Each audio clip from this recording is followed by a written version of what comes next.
président Al-Assad promulgue de décrets portant création de tribunaux compétents dans les crimes d'approvisionnement et d'un parquet général pour abus de biens publics.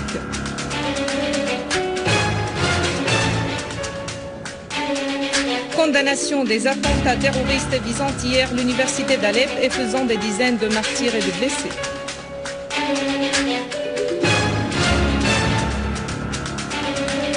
Al-Ja'fari, le terrorisme en Syrie a atteint des niveaux extrêmes et le gouvernement turc exerce de la piraterie.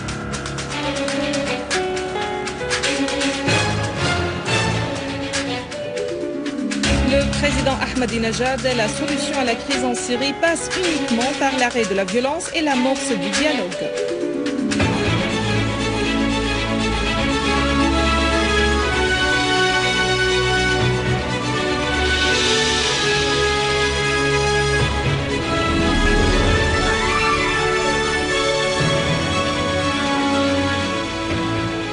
Mesdames et messieurs, bon après-midi. Le président Bachar al-Assad a promulgué le décret législatif numéro 9 de l'an 2013 portant création de tribunaux correctionnels pour les délits concernant des procès d'approvisionnement. En vertu de ce décret, chaque gouvernorat aura ses propres tribunaux de première instance et d'appel pour les procès d'approvisionnement. De même, le président Al-Assad a décrété la loi numéro 10 de l'an 2013 qui stipule la création d'un parquet général traitant des crimes concernant l'abus des biens publics.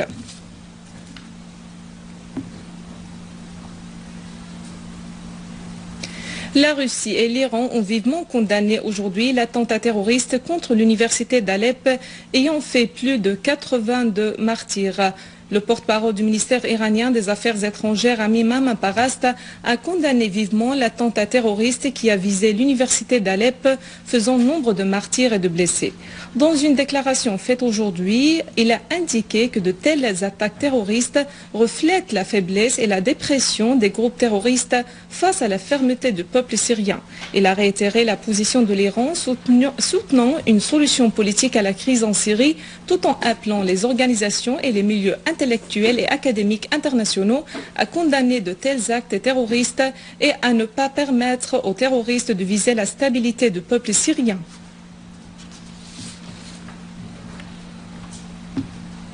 Le terrorisme avait frappé hier l'université d'Alep au premier jour des examens semestriels. Des terroristes ont lancé 2 roquettes depuis la région d'Al-Layramoun en direction de l'université d'Alep, faisant des martyrs parmi les étudiants et les familles déplacées ayant fui le terrorisme des groupes armés. L'explosion a également causé des dégâts matériels considérables.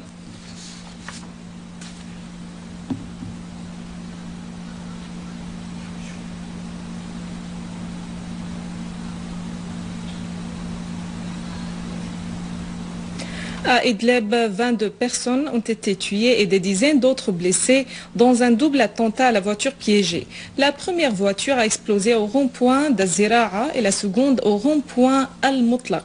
Par ailleurs, l'armée arabe syrienne a détruit 2 voitures piégées conduites par des suicidaires sur la voie Idlib-Al-Masloumeh.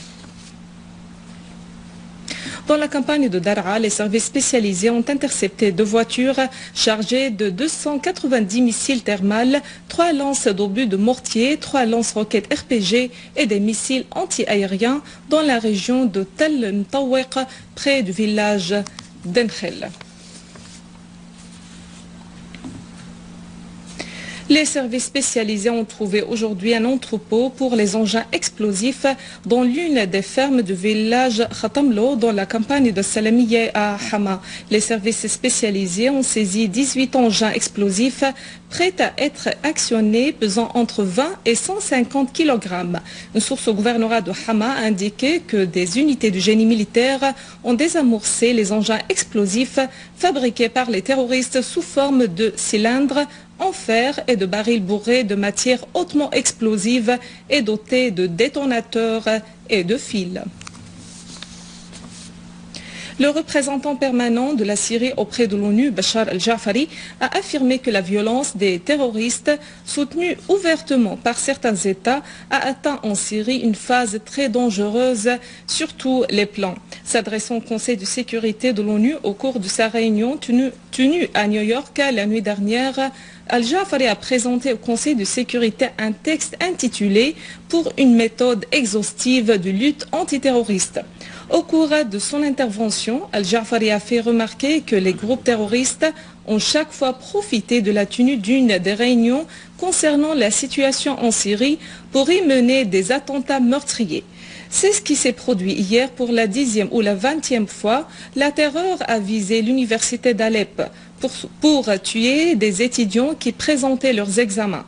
L'attentat a fait 82 martyrs et 162 blessés parmi les étudiants, a fait noter Al-Ja'fari, ajoutant que certains membres de la communauté internationale viennent de reconnaître même tardivement l'existence de groupes terroristes qui agissent en Syrie et dont certains sont affiliés au réseau Al-Qaïda. Cependant, certains États poursuivent explicitement leur soutien aux terroristes en leur assurant refuge, financement et aide logistique et militaire, a insisté Al-Ja'fari.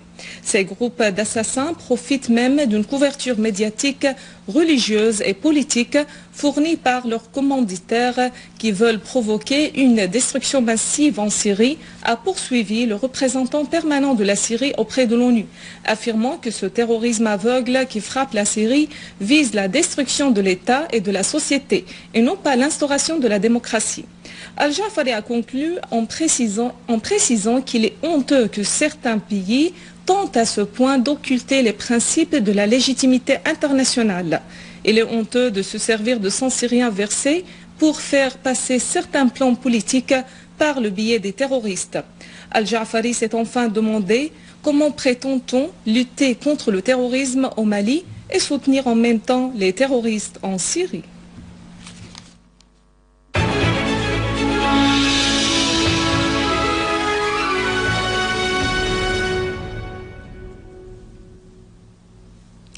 Le président iranien Mahmoud Ahmadinejad a réitéré sa confiance en la capacité du peuple syrien à dépasser les circonstances difficiles et surmonter la crise actuelle. Lors de sa rencontre avec le Premier ministre Wael Halaqi, Najad a réaffirmé la nécessité d'une solution pacifique qui signifie l'arrêt de la violence et le lancement d'un dialogue démocratique et d'un processus électoral. Pour sa part, le Premier ministre Al-Halaqi a précisé que le terrorisme qui frappe la Syrie est soutenu par les superpuissances occidentales. Il a également souligné les défis économiques énormes auxquels fait face la Syrie dans les domaines de l'énergie et des services dus aux actes terroristes.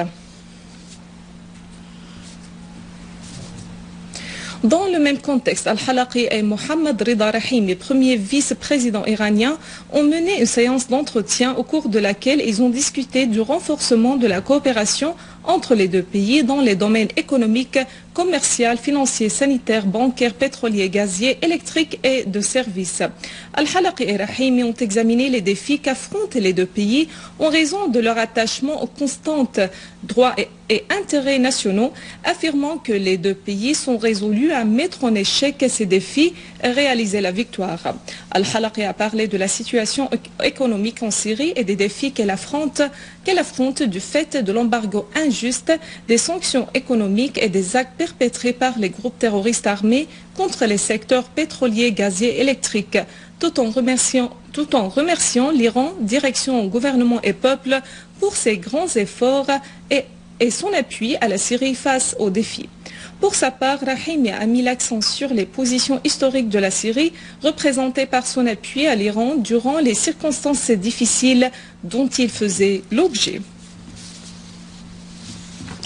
En outre, Al-Halaqi s'est entretenu avec Saïd Jalili, chef du Conseil suprême de la sécurité nationale iranienne, des relations bilatérales. Les deux parties ont souligné la nécessité de prendre toutes mesures nécessaires pour promouvoir les relations économiques bilatérales au niveau des relations politiques stratégiques et étroites entre les deux pays.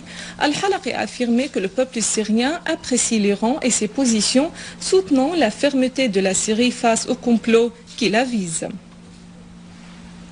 De même, Al-Halaqi a passé en revue avec Ali Akbar Salehi, ministre iranien des Affaires étrangères, la coopération bilatérale et les derniers développements dans la région. Al-Halaqi et Salehi ont fait savoir que la Syrie et l'Iran, via leur collaboration, font face aux projets et aux plans visant à porter atteinte à la résistance et à déstabiliser la région. Salehi a souligné l'engagement de l'Iran à appuyer les potentiels de la fermeté de la Syrie face aux défis qu'elle affronte. De son côté, Al-Halaqi a affirmé que le programme politique pour le règlement de la crise en Syrie, proposé par le président Bachar el-Assad, constitue l'issue à la crise actuelle via le dialogue et les voies pacifiques, soulignant que le gouvernement œuvre en vue d'adopter des mécanismes nécessaires afin de mettre en œuvre cette initiative et appelle toutes les forces, les partis nationaux et les organisations économiques nationales et civiles à participer à des dialogues pour tenir ensuite une conférence nationale de dialogue qui constitue le fondement de la sortie de la crise actuelle. Sur un autre plan, les membres de la délégation qui accompagnent le président du Conseil des ministres et le gouverneur de la Banque centrale de Syrie ont rencontré leurs homologues iraniens et discuté avec eux de la coopération bilatérale et des moyens de la développer. Les réunions ont porté sur la coopération bilatérale dans les domaines économiques, financiers, bancaires, pétroliers, gaziers, électriques, sanitaires et de développement.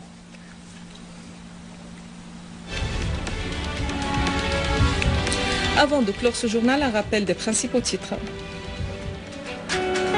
Le président Assad promulgue de décrets portant création de tribunaux compétents dans les crimes d'approvisionnement et d'un parquet général pour abus de biens publics. Condamnation des attentats terroristes visant hier l'université d'Alep et faisant des dizaines de martyrs et de blessés.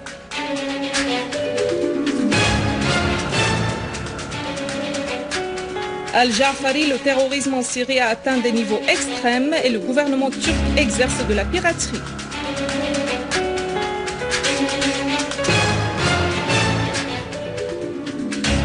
Le président Ahmadinejad, la solution à la crise en Syrie passe uniquement par l'arrêt de la violence et l'amorce du dialogue.